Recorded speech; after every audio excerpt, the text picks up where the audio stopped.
in the areas of canebrakes in wooded areas in South Carolina lurks an incredibly elusive group of butterflies, the Pearly-Eyes. With wings that are covered in shiny eye spots, an extremely elusive nature, and 3 species that are all equally hard to find, the Pearly-Eyes are a group of butterflies that I would love to show you guys and finally see for myself as well, up close and personal. Hello children, today we're out in this beautiful forest here in South Carolina in search for these incredible butterflies called Pearly-Eyes.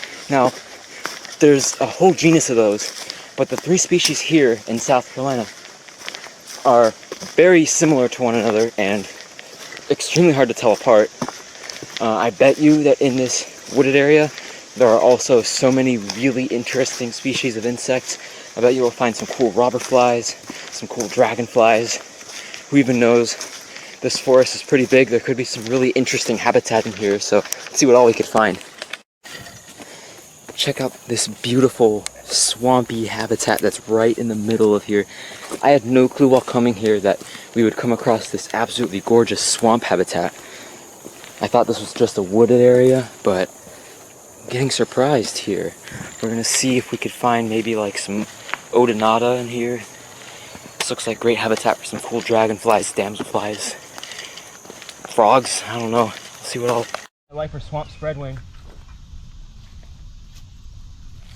Actually, that is an elegant spreadwing. No way. No way. Oh my goodness.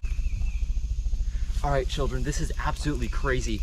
I was out here in the swamp seeing these little spreadwings, and I thought these would be swamp spreadwing, which would be a lifer, kind of expected in this habitat. But this is the amazing elegant spreadwing, which is a species that is extremely rare to find in Florida, and that I definitely was not expecting to see here. Now, the elegant spreadwing is basically identical to the swamp spreadwing, except for the fact that the tibiae, or the bottom part of each leg, are pale. If you look at that, they're pale yellowish in color. On a swamp spreadwing, that whole leg would be black. So that is the best way to tell the difference. Also, the shoulder stripe is usually a little thinner in elegant spreadwing. As you can see, it's quite thin. A swamp spreadwing, you'd expect to have a bit thicker of an orange stripe there. So I'll take some pictures of this beautiful female right here and let her go back into the swamp. All right, children, this is actually what I was expecting to find out here. This is the swamp spreadwing, or Lethe vigilax. Now, as you can see, the tibiae are all black and the stripe is thicker and more orange than on the elegant spreadwing, Lethe inaequalis, that we caught before. Absolutely incredible. This right here is a male swamp spreadwing, Lethe vigilax. You can see the same techniques that I used for the ID, except also males have very distinctive looking cerci. They have much longer and broader looking cerci than other spreadwings do, and their paraprocs, which are those other appendages that are in there, are super thin, almost invisible. Now, males also can be told apart from the females, not only by the terminal appendages, but also because of how long and thin they are, and that bright blue prunose ring around the abdomen that mature males form, like this one right here. So I'm gonna let him go real quick. These little northern cricket frogs were jumping around everywhere. This is my first time ever seeing this species, and we're right on the range overlap of the northern-southern cricket frog, but the shorter snout makes me think northern.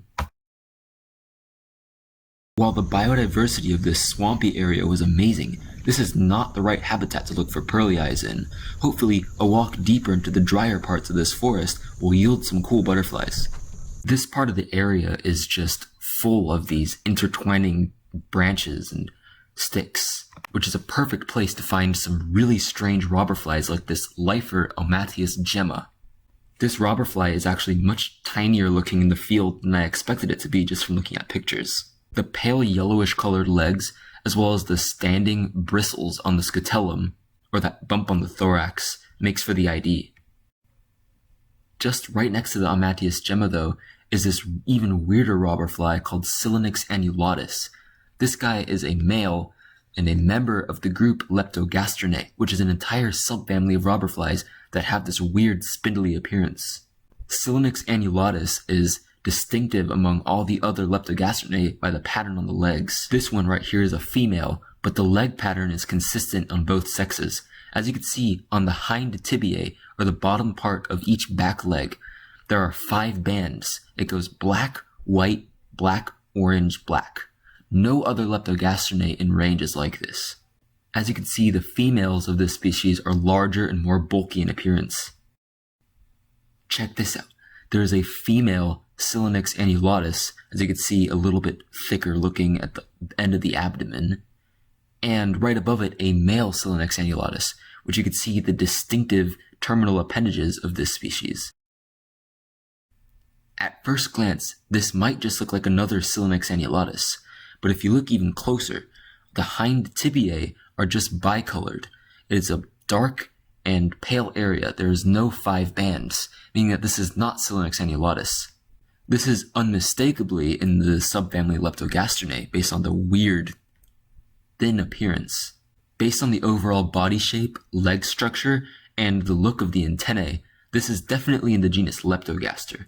If I had to guess, based on the patterning that I could see on the thorax and the legs, I would guess that this is the species Leptogaster virgata, which would be a lifer and an absolutely insane record if I'm right. Even with that, seeing a Leptogaster in general is just insane. These guys are incredibly elusive, and this is only my second time ever seeing any member of the genus in general.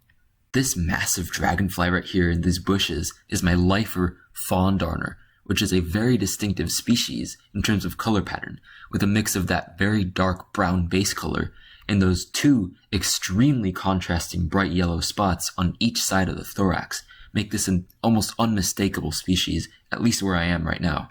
It was great to see so many new things in that drier area of the forest.